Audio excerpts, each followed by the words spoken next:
Este produto foi apreendido pela Polícia Judiciária. O seu detentor arrisca-se a uma pena de prisão que vai até aos 12 anos e a uma multa correspondente que vai até às 10.000 patacas. O seu preço no mercado clandestino ascende a cerca de 5.000 patacas. É ópio e percorreu um longo caminho desde que constituiu receita do território até à sua ilegalização mais ou menos recente. Pelo meio, deu origem a duas guerras, promoveu a fundação de Hong Kong, esteve na base da queda da última dinastia imperial da China e promoveu uma certa imagem do Oriente numa Europa distante.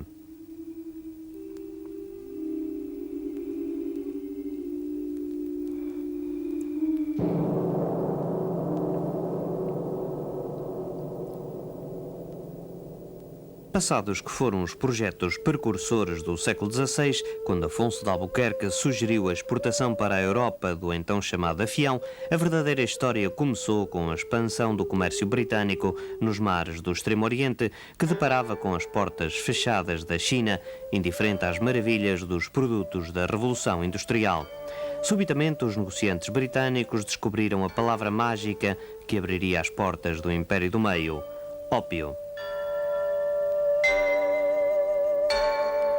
Inebriante, ele fazia desaparecer a firmeza dos mandarins e insinuava-se pelas instituições, indiferente às hierarquias rígidas do confucionismo. O Império viu o perigo e ordenou que se fechassem as portas ao produto subversivo. Mas as imensas plantações de dormideira de Bengala, na Índia, dependiam do mercado chinês e, por isso, o comércio continuou a fazer-se, apesar das proibições. Mais de 80 navios chegaram a estar exclusivamente virados para o tráfico do ópio na primeira metade do século XIX. A China, no entanto, sai da letargia e reage nomeando um comissário especial para erradicar definitivamente o vício do país.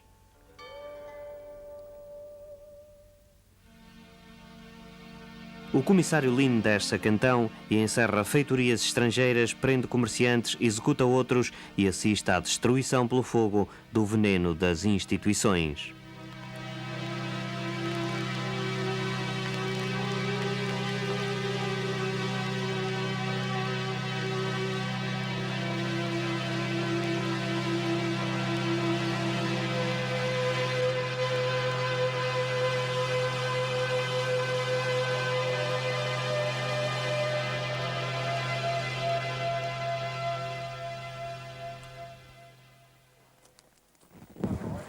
A ação drástica do comissário Lin não erradicou o ópio, mas desencadeou a guerra. Em 1839 ouviu o troar dos canhões nas principais cidades da costa da China.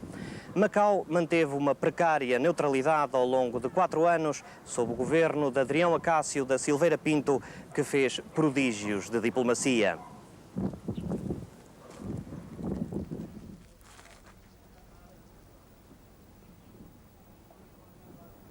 A pretensa neutralidade de Macau, no entanto, não foi capaz de garantir o futuro do território, irremediavelmente condenado pelo apetite colonial britânico.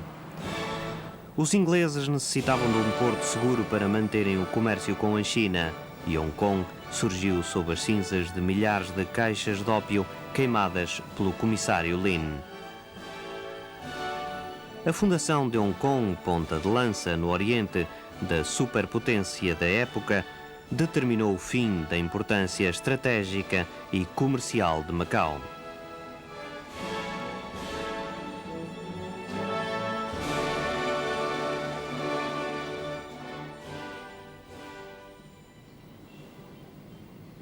Macau passa a partir de então a basear os seus recursos nas concessões do jogo, no tráfico de cules, mas também no ópio.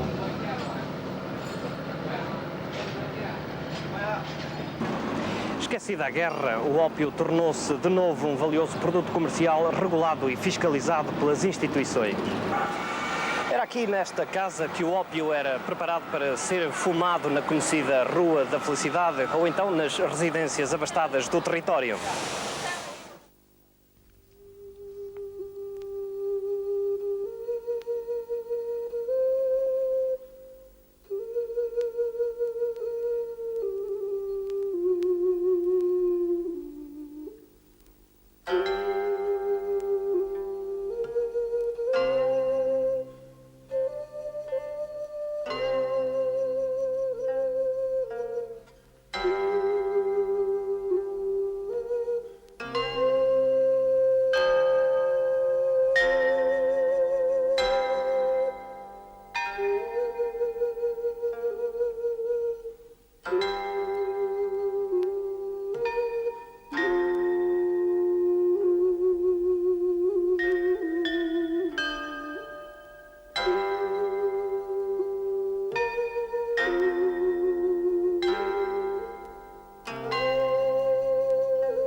Tornamos a atravessar a grande rua de Macau que se reveste nas primeiras horas da noite de um aspecto de capital da província.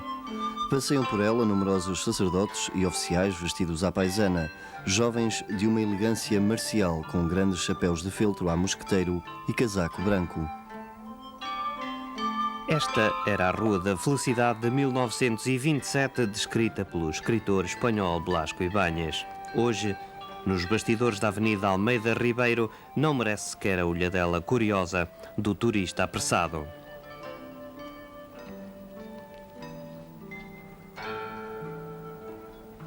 Era, no entanto, aqui, e não vai lá ainda muito tempo, que pulsava o coração da boémia local, onde o insólito não existia e só talvez a imaginação ocidental tenha querido criar mistério.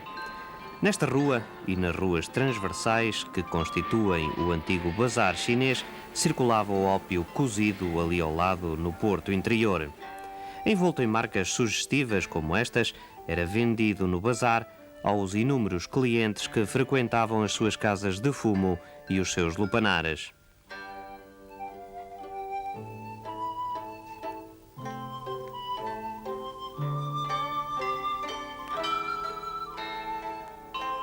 Um microcosmos, hoje incaracterístico, dava ao mundo uma certa imagem de Macau, exótica e permissiva.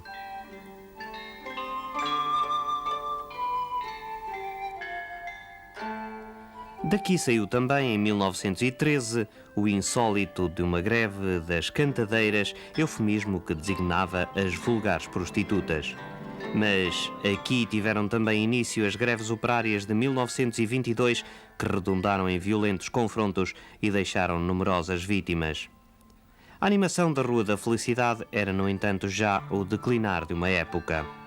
A fase final de um período que durou mais de um século e que condicionou a história e o desenvolvimento de Macau.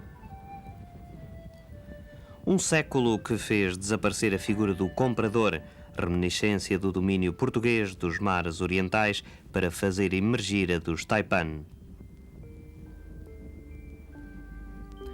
Como Herbert Tent, que do alto destes jardins de Santa Sancha controlava uma vasta frota inteiramente dedicada ao tráfico do ópio. Um século que ergueu empórios comerciais como o da Companhia das Índias Ocidentais ou da Jardine Matheson, que permanece ainda e que deve a sua existência ao ópio, confundindo a sua história com a de Hong Kong. As transformações operadas ao longo da primeira metade do século XX, duas guerras mundiais e novas atitudes no relacionamento internacional determinaram o fim do tráfico que passou a ofender a consciência das nações representadas na ONU.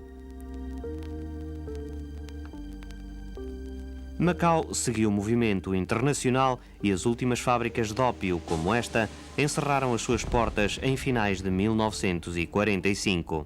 Fechava-se definitivamente um ciclo na história da China, um país que aceitou o ópio estrangeiro e que chegou a integrá-lo nos seus padrões de comportamento social. O consumo aqui na Ásia, como tradição, nesta área, não tinha qualquer reprovação, vamos lá, da parte da sociedade, pelo contrário. Tinha até, estava até envolvido num certo contexto societário, fazia parte do cotidiano, fazia parte do convívio das pessoas. No fundo, se me permite a comparação, era como na Europa o chá das 5. Portanto, as pessoas reuniam-se nas chamadas casas de ópio e não só o ópio funcionava, portanto, como substância narcótica, portanto, com as suas propriedades desejadas pelos opiómanos, toxicodependentes, como também funcionava o ritual. Funcionava todo aquele sistema de convívio, todo aquele sistema, no fundo, social consentido. Portanto, não era reprovado, não era um estigma social fumar ópio. Como também não foi quando se proibiu o ópio.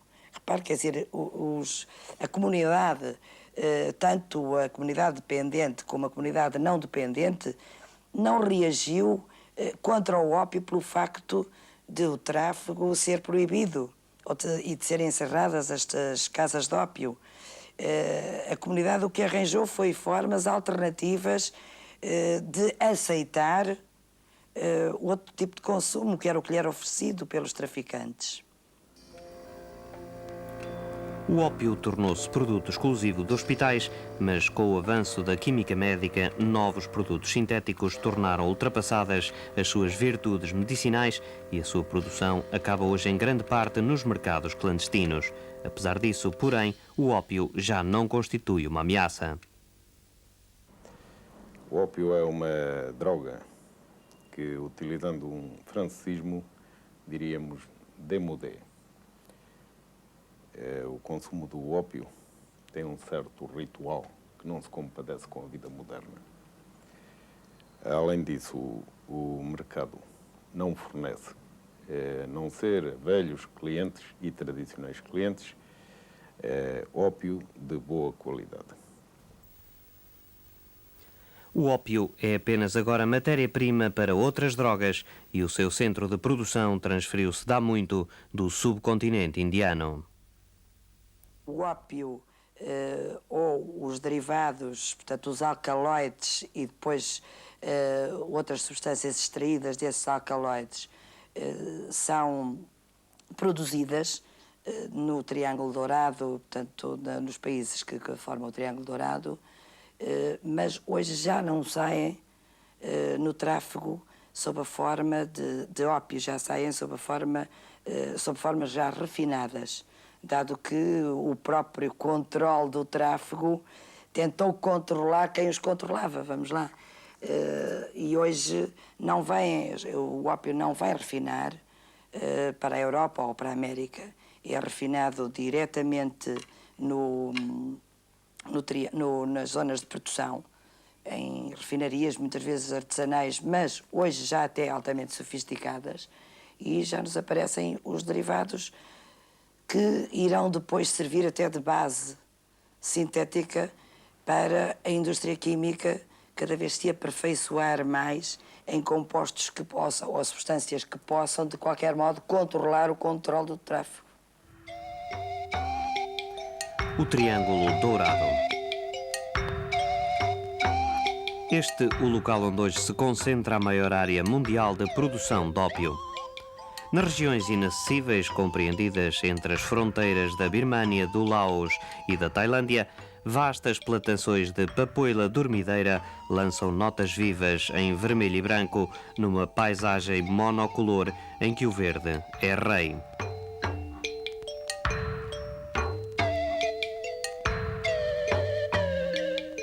No interior de uma região de fronteiras indefinidas, tribos inteiras dedicam-se à plantação e recolha do ópio, uma tarefa que as ocupa apenas uma parte do ano, mas cujos lucros compensam eventuais atribulações com as autoridades.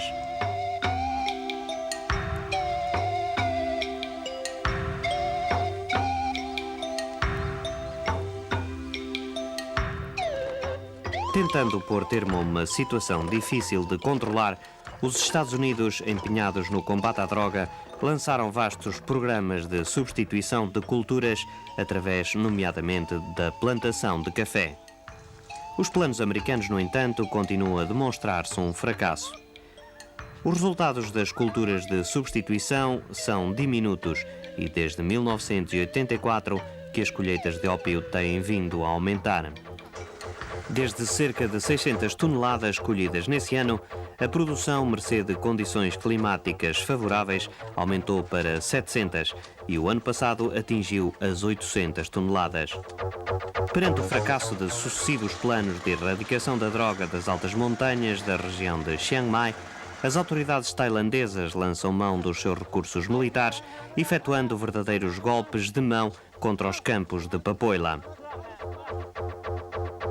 Perante o olhar angustiado de agricultores que veem na droga o único meio de subsistência, os militares, transportados, procedem à destruição das plantas.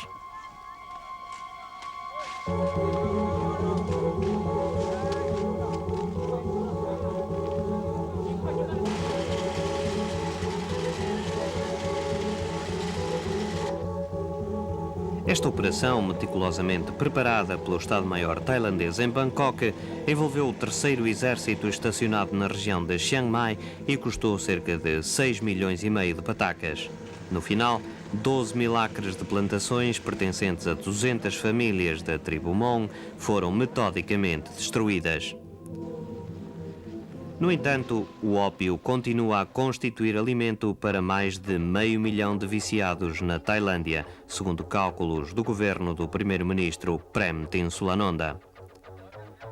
Mas, apesar das operações meticulosamente planeadas em Bangkok, o ópio permanece e a política parece ser uma das justificações para o desafio que representa para as autoridades constituídas. É de facto o ópio que constitui a principal fonte de receitas para sustentar os vários exércitos de libertação das tribos que habitam o Triângulo Dourado.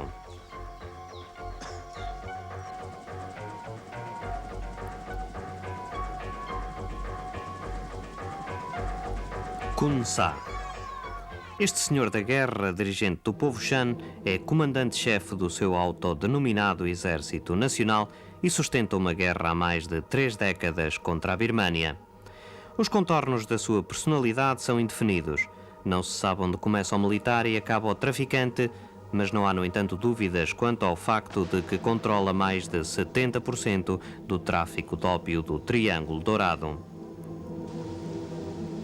O seu poder é apenas desafiado pelo exército birmanês, que em sucessivas operações militares conseguiu empurrar os guerrilheiros de Khun Sa até uma estreita faixa de território junto à fronteira com a Tailândia. Ali, Khun Sa tem resistido aos ataques lançados pelo exército de Rangoon, aproveitando habitualmente as condições propícias oferecidas pela estação seca.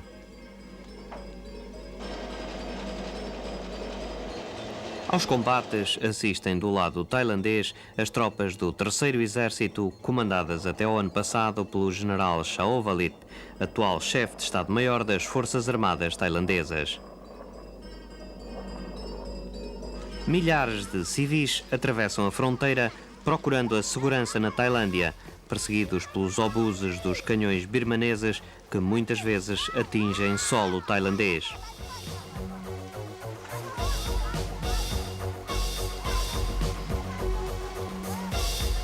Depois de terminadas as operações, os Shan voltam às suas aldeias, reconstituindo um país imaginário cuja existência cessa anualmente na sequência das ofensivas anuais da Birmânia.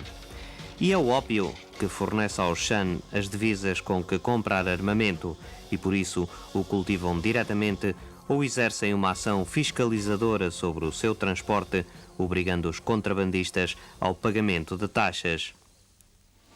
Do Triângulo Dourado, o ópio encaminha-se hoje para vários destinos, percorrendo rotas clandestinas que visam iludir a vigilância internacional. Hong Kong, Macau, Singapura, Bangkok são outros tantos entrepostos que levam o destino do ópio. Mas já não é o ópio na sua forma pura que sai do Triângulo Dourado para os grandes mercados de consumo dos países ocidentais. Um outro estupefaciente muito mais poderoso constitui o métier dos traficantes, a heroína.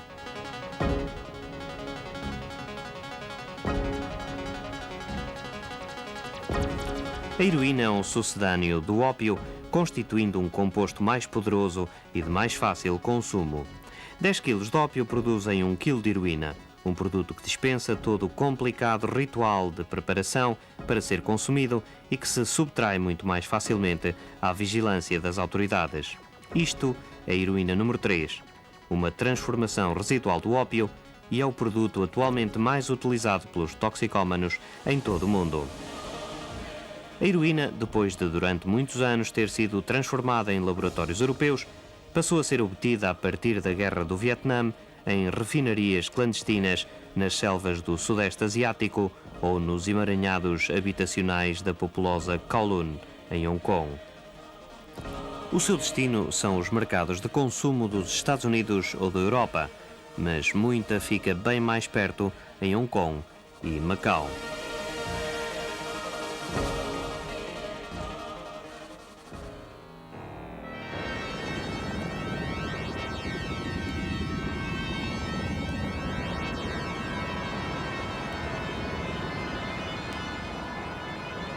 Cheirada, fumada ou injetada, ela é vendida em quantidades diminutas por somas muito elevadas, não conhecendo o seu consumo distinção de classes. Os seus efeitos são imediatos e devastadores.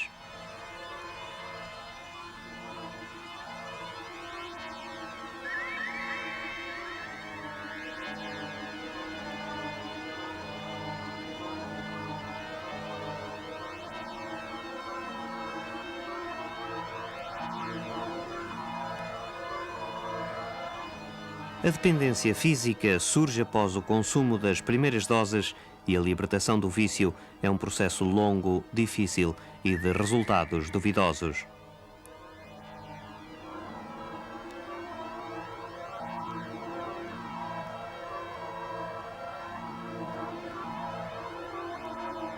A heroína em finais do século XX, o grande problema social que o ópio já deixou de ser.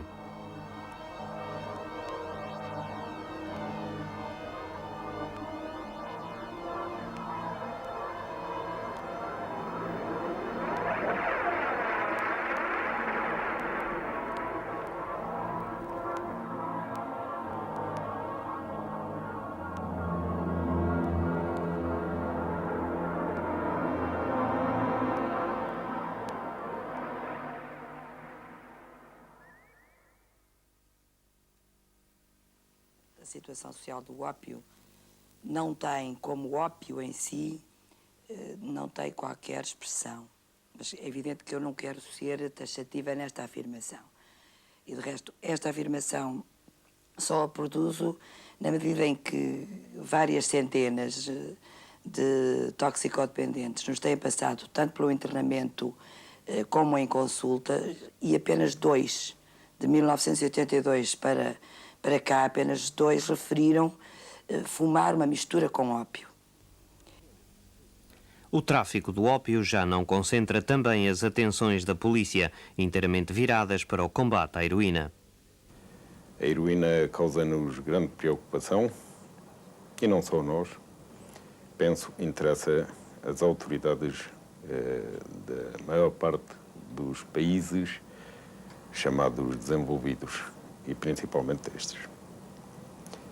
Os países pobres têm capacidade de produção de drogas. E o caminho das drogas é o do dólar, ou das moedas fortes. Assim, as drogas encaminham-se e vão minar a saúde nacional dos países ricos. Se o ópio já não é assunto de Estado capaz de mobilizar marinhas ou provocar bloqueios, a sua guerra lavra ainda subterrânea pelo mundo.